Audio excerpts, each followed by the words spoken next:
Hello दोस्तों, श्री कृष्ण दासी Shivanya channel में आपका स्वागत है। तो दोस्तों, आज की वीडियो बहुत ही खास है क्योंकि आज हम श्री राधा रानी की भक्त की सच्ची घटना आपको सुनाने वाले हैं। तो चलिए शुरू करते हैं। राधा रानी भक्त गुलाब सखी की कहानी।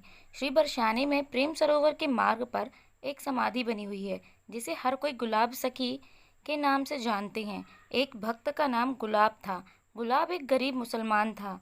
श्री राधा रानी सब पर कृपा करती हैं, ये बात सभी भक्त जानते हैं, चाहे वो किसी भी धर्म से जुड़ा हुआ हो।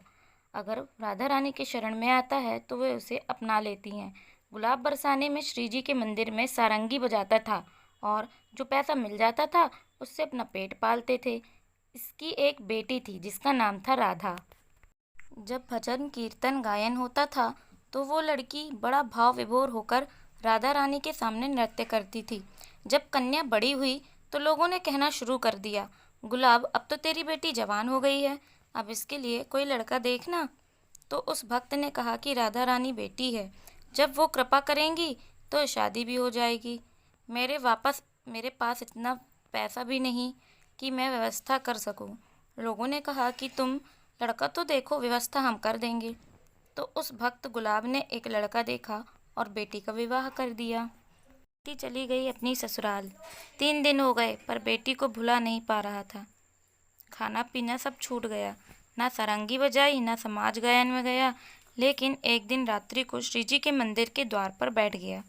श्री राधा जी गुलाब सखी से पास आई और बोली। ठीक रात्रि के 12 बजे उसे एक आवाज़ सुनाई दी। तभी एक छोटी सी बालिका उसे दौड़ती हुई दिखाई दी और गुलाब सखी के पास आई और बोली कि बाबा बाबा, आज सारंगी नहीं बजाएंगे, मैं नाचूंगी। जब उसने आंख खोल के देखा तो एक सुंदर बालिका खड़ी उसने पास रखी सारंगी उठाई और बजाना शुरू कर दिया।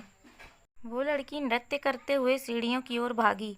गुलाब ने अपनी सारंगी रख दी और राधा राधा कहते हुए उस लड़की की ओर दौड़ा, लेकिन उसके बाद वो वहाँ किसी को नहीं दिखा। श्री जी मैं समा गया। लोगों ने सोचा कि इसका खाना पीना छूट गया था, कहीं ऐसा तो नहीं कि पागल होकर मर गया हो। गोस्वामी जी के सामने अचानक गुलाब सखी आ गए। एक दिन लोग भूल गए, महीनों निकल गए, लेकिन एक दिन रात्रि में गोस्वामी जी राधा रानी को शयन करवा रहे थे। मंदिर की परिक्रमा में आ रहे थे तो झाड़ी के पीछे से निकला। पुजारी ने पूछा कि कौन है। वो बोला, तिहारो गुलाब। पुजारी जी ने कहा कि गुलाब तो मर गया है। उसने कहा कि मैं मरा नहीं, श्री जी के परिकर में सम्मिलित हो गया हूँ। गोस्वामी जी ने पूछा कि कैसे।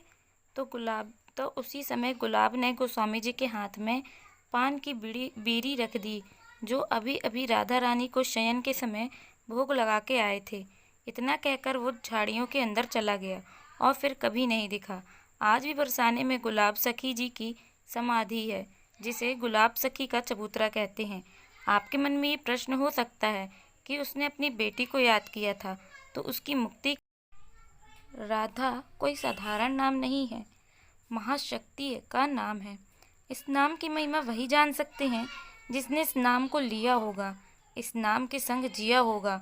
जो राधा नाम लेता है उसके आगे भगवान विष्णु चलते हैं, पीछे भगवान शिव चलते हैं, दाहिनी इंद्र वज्र लेके चलता है और बाएं वरुण उसके ऊपर छत्र लेके चलता है। यही राधा नाम भूल से भी निकल जाए तो श्री राधा रानी उसने अपना लेती हैं। तो आपको ये वीडियो कैसी लगी कमेंट सेक्शन में ज़रूर बताएं। कमेंट में आप लिख दो शब्द राधा रानी के बारे में या जो आपके ऊपर कृपा हुए उसके बारे में। और आपको ये वीडियो कैसी लगी ये भी ज़रूर बताएं। अगर आपको हमारा ये वीडियो पसंद आया हो तो हमारे चैनल को सब्सक्राइब करें ताकि हम ऐसे ही सनातन धर्म से जुड़े रहें और ऐसी ही रोचक कहानियाँ जो कि श्री राधा रानी और श्री कृष्ण से हमें जोड़ती हैं आप तक पहुंचा सकें, ताकि उनकी कृपा हम सब पर बनी रहे। Radhe Radhe, thank you.